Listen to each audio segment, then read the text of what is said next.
নাহমাদুহু ওয়া নুসাল্লি আলা রাসূলিহিল কারীম, আম্মা বা'দ। বর্তমান জাহিলি সমাজ ব্যবস্থা সুশৃঙ্খল মুসলিম সমাজকে লণ্ডভণ্ড করে দিয়েছে। বিভিন্ন কুসংস্কার ও সামাজিক কুপ্রথা মুসলিম সমাজের পবিত্রতা নষ্ট করেছে। মুসলিম বিশ্বের উপর জেঁকে বসা তাগুত শাসক গোষ্ঠী পশ্চিমা নষ্ট সভ্যতার অনুসরণ করে মুসলিম সমাজের উপর চাপিয়ে দিয়েছে নানান কুফরি আইন। তার মধ্যে অন্যতম হল ছেলে মেয়েদের বিয়ের বয়স সংক্রান্ত আইন। ছেলেদের বিয়ের বয়স ঠিক করা হয়েছে 21 বছর আর মেয়েদের 18 বছর। এই বয়সের পূর্বে বিয়ে করলে তা বাল্য বিবাহ বলে গণ্য হবে এবং তা শাস্তিযোগ্য অপরাধ। অথচ বাংলাদেশ দণ্ডবিধি অনুযায়ী ছেলে মেয়েদের যৌন কর্মকাণ্ডে জড়ানোর বৈধ বয়স সর্বনিম্ন 14 বছর। অর্থাৎ 14 বছর বয়সে ছেলে মেয়েরা উভয়ের সম্মতিতে যৌন কর্মকাণ্ডে লিপ্ত হলে তা অপরাধ বলে গণ্য হবে না। একই বয়সে যদি কেউ বিয়ে করতে চায় তাহলে তা শাস্তিযোগ্য অপরাধ। আস্তাগফিরুল্লাহ, এটি সরাসরি আল্লাহর আইনের বিরুদ্ধে বিদ্রোহ বই কিছুই নয়। মানব জাতির আদর্শ মুহাম্মদুর রাসূলুল্লাহ সাল্লাল্লাহু আলাইহি ওয়াসাল্লাম হযরত আয়েশা সিদ্দিকা রাদিয়াল্লাহু তাআলা আনহাকে বিয়ে করেছেন 6 বছর বয়সে এবং ঘরে তুলেছেন 9 বছর বয়সে।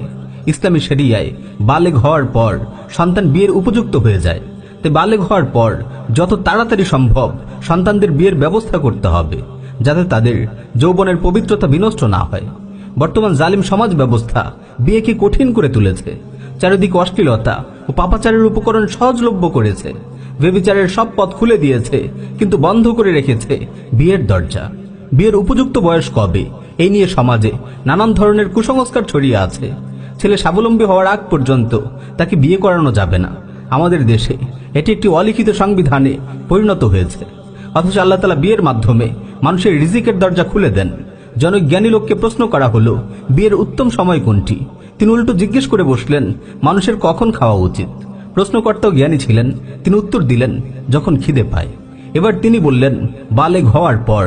যখনই ছেলে মেয়ের যৌবিক চাহিদা মেটানোর প্রয়োজন দেখা দেবে তখনই চরিত্র পবিত্র রাখার জন্য তাকে বিয়ে করিয়ে দিতে হবে। সালাফের কল্যাণ যুগে এই কুপ্রথা ছিল না। বালেগ হওয়ার সাথে সাথে ছেলে মেয়েদের বিয়ের ব্যবস্থা করা হতো। এমনকি ভারতীয় উপমহাদেশে 1 শতাব্দী পূর্বেও এই কুসংস্কার ছিল না। আমাদের আকাবিরদের মধ্যে শাহ ওলিউল্লাহ মুহাদ্দিস দেহলভী রাহিমাহুল্লাহ বিয়ে করেছেন 14 বছর বয়সে। তার ঔরসে জন্মগ্রহণ করেন শতাব্দীর 4 মহান ব্যক্তিত্ব শাহ আব্দুল আজিজ, শাহ রফিউদ্দিন, শাহ আব্দুল কাদির, শাহ আব্দুল গনি রাহিমাহুল্লাহ।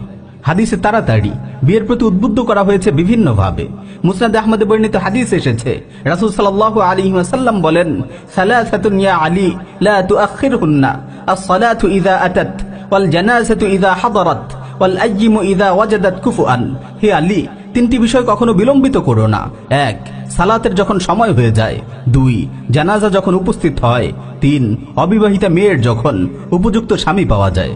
মুসলিম সমাজের কর্ণধার আলিম ওলামা, অভিভাবক সবার সম্মিলিত প্রচেষ্টায় আবারও আমরা ফিরে পেতে পারি সালাফের কল্যাণ যুগ।